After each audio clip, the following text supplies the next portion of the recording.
En cette journée mondiale de l'eau, c'est l'occasion de balayer quelques a priori que nous avons sur l'eau du robinet. Elle est extrêmement bien contrôlée, coûte beaucoup moins cher que l'eau en bouteille. Il n'y a donc aucune raison de s'en priver.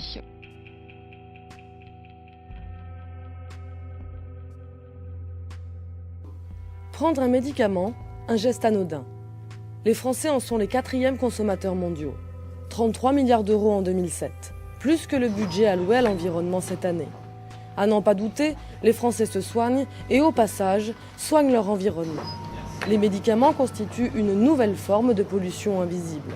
En cause, les résidus. Un médicament, c'est comme un aliment, quand on le l'avale, il passe dans le tube digestif principalement, donc il est transformé par l'organisme et puis rejeté. On a une dose journalière recommandée d'1 gramme. Et si on en prend plus, par exemple, sa voie d'élimination est urinaire. Les molécules de médicaments sont évacuées. Première étape, les égouts, puis la station d'épuration. Les eaux usées y sont traitées avant d'être renvoyées dans les rivières. Pour nous traitons parfaitement bien l'eau. Oui, c'est vrai, on retrouve des traces infimes de la pilule et sûrement d'autres médicaments. Après tous ces traitements, ces molécules gardent leur principe actif. Une réalité qui n'est pas prise en compte. Et pourtant, il y a 1 an déjà, l'Académie nationale de pharmacie a alerté les pouvoirs publics. Il est déjà connu que certaines substances médicamenteuses peuvent avoir un impact significatif sur la faune et la flore. Alors les conséquences, on les voit à l'heure actuelle dans la féminisation des poissons. C'est-à-dire que des poissons ne sont plus en équilibre dynamique de population. Ils se féminisent à vitesse grand V à cause de la pilule, tout bêtement. L'espèce est en danger. Et c'est cette même eau qui alimente nos nappes phréatiques, puis sort de nos robinets. L'eau que nous buvons est polluée. L'épuration n'est donc pas complète. Pourquoi ? En fait, on répond à des normes, ce qu'il faut savoir. On ne va pas traiter des choses qu'on n'a pas à traiter. Les normes sont européennes. Non, ceci étant dit, si demain, la loi nous demande de traiter encore mieux, on se mettra aux normes.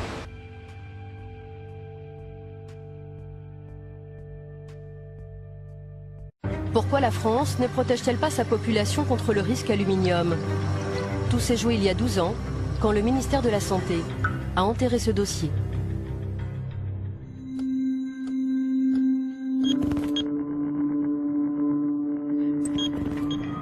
En 1998, une équipe épidémiologique de Bordeaux travaille sur la maladie d'Alzheimer. Elle fait une découverte importante. Une forte teneur en aluminium dans l'eau du robinet pourrait être un facteur de risque de la maladie d'Alzheimer. C'est Jean-François Dartigues qui a supervisé cette étude. Elle a été publiée par son équipe à l'INSERM, un institut de recherche qui dépend du ministère de la Santé. Ses conclusions étaient formelles. L'aluminium multiplierait par 2 le risque de la maladie d'Alzheimer. L'exposition à un taux d'aluminium dans l'eau d'adduction supérieur à 100 microgrammes par litre était associée à un risque majoré de maladie d'Alzheimer, un risque à peu près augmenté de 50%. 100 microgrammes par litre, c'est la moitié de la norme actuelle. Cette information fait l'effet d'une bombe et les gros titres de France Soir. Le 14 octobre 1998, ce journaliste publie l'information. Voilà l'article qu'on avait sorti à l'époque, donc avec les déclarations de Jean-François Dartigues et d'un certain nombre de scientifiques. Enfin bon, ça a été donc l'explosion immédiate. Lorsque Roger Langlais contacte Jean-François Dartigues, le chercheur est catégorique sur ses résultats. J'ai appelé Dartigues, celui qui dirigeait l'unité de recherche. Et puis, donc à l'époque, ils sont très naturellement convaincus. Ils me disaient, ça fait 2 ans qu'on vérifie nos résultats, donc on ne va pas encore les vérifier. Et ils déclaraient, on devrait tout de suite demander à la population, dans les communes où on atteint 100 microgrammes ou plus, d'arrêter de boire de l'eau du robinet, tout simplement, et de boire de l'eau en bouteille, en attendant d'utiliser un autre système. Et tout de suite, la préconisation, évidemment, de cesser de traiter l'eau du robinet avec de l'aluminium. Il vous dit ça à l'époque? Il me dit ça à l'époque, c'est vraiment très clair. Voilà. Il n'y a pas la moindre ambiguïté, il n'y a pas le moindre doute. Il n'en est plus au stade des doutes, il en est au stade des certitudes vérifiées. Le jour où François fait sa une, surprise. Une étude de l'INSERM de Bordeaux à prendre avec précaution. Elle établit un lien entre l'aluminium présent dans l'eau du robinet et puis la maladie d'Alzheimer. Jean-François Dartigues désamorce la bombe sur TF1. Le chercheur est soudain devenu très prudent. J'insiste sur le fait qu'il s'agit simplement d'une association statistique et qu'on ne peut pas, absolument pas conclure à une relation causale sur une seule étude. Pourquoi le scientifique a-t-il minimisé les conclusions de son étude? Le jour même, le chercheur Guy Berton était aux côtés de son collègue Jean-François Dartigues, juste avant qu'il n'accorde une interview à TF1. Selon lui, Jean-François Dartigues aurait reçu ce jour-là un coup de téléphone de Bernard Kouchner, alors secrétaire d'État à la Santé. Il a appelé Jean-François Dartigues au téléphone pour lui intimer l'ordre d'aller le soir même à TF1 et démentir les propos qu'il avait tenus, qui plus est lui-même, dans l'article, dans l'interview qu'il avait eu avec le journaliste de François et qui était rapporté dans l'article de François. C'est le ministre de la Santé qui l'appelle en personne ? Absolument.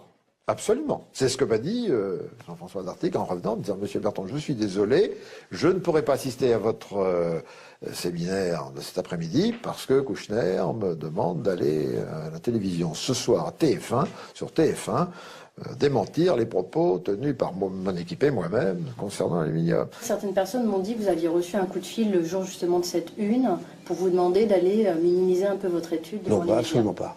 Absolument pas. Non, absolument pas. Non, ça je peux vous affirmer, absolument pas. Guy Berton dit pourtant être sûr de lui. Il affirme se souvenir très bien de son indignation. J'ai dit qu'il n'était pas le chercheur du ministre, ni du gouvernement français, mais qu'il était le chercheur de la totalité de la population française et même de la totalité de la population mondiale. Voilà, c'est ça un chercheur. Le chercheur n'a pas de compte à rendre à un ministre. Voilà. Il a un compte à rendre à sa conscience, c'est tout. Et qu'est-ce qu'il vous dit, lui, comme réponse? La réponse a été très simple. Alors là, je m'en souviens comme si c'était hier. Il a répondu oui, mais moi, si je veux des crédits l'année prochaine pour mon unité. Voilà, c'est tout. Malgré nos multiples relances, la chargée de presse du ministre Bernard Kouchner n'a pas donné suite à notre demande d'interview. Je vous confirme que son emploi du temps est très chargé. Nous devons déjà refuser beaucoup de demandes d'entretien sur des sujets d'actualité essentiels. Les scientifiques vont se faire discrets, mais 2 ans plus tard, le ministère de la Santé commande tout de même une étude à l'AFSA. C'est l'organisme d'État qui veille sur la sécurité alimentaire des Français. En 2003, voici son rapport. 16 millions de Français boivent une eau traitée au sel d'aluminium. Près de 4 millions boivent même une eau qui dépasse la norme. Et pourtant, selon les experts de l'AFSA, il n'apparaît pas nécessaire de fixer pour les eaux une référence de qualité inférieure à 200 microgrammes par litre. Pour l'AFSA, l'affaire est réglée, on ne touche pas à la norme. Marie Favreau est directrice des risques sanitaires dans cet organisme. Aujourd'hui encore, elle est convaincue du bien fondé de cette décision. La référence de qualité qui est de 200 mg par litre d'aluminium, pour vous, est une bonne référence. Est une très bonne référence. Pas une très bonne. Est la référence de qualité. Ouais. Et alors, qu'est-ce que vous recommandez sur quand on dépasse la référence de qualité en aluminium? Alors, nous recommandons rien. Effectivement. L'AFSA ne recommande rien, même quand la norme est largement dépassée, comme à Saint-Prégé-d'Allier par exemple. Attendez, je vais l'agrandir parce qu'il faut quand même là, par exemple, vous voyez, c'est une commune de Haute-Loire, c'est une analyse qui date de 2009. Il trouve en aluminium 1230 microgrammes par litre. Donc on est quand même 6 fois au-delà des références de qualité. Alors est-ce que cette eau doit être consommée ou pas? Je vous redis pour je veux dire peut-être encore une fois de façon à être plus claire, que le rôle de l'AFSA, c'est de fixer ces fameuses limites de qualité et de les donner aux gestionnaires. Voilà. Son rôle ne va pas plus loin et ne peut pas aller plus loin. Mais est-ce que vous avez établi des recommandations sur les dépassements? Est-ce qu'on doit consommer ou pas en fait? C'est ça la question qu'on se pose. L'attaché de presse intervient.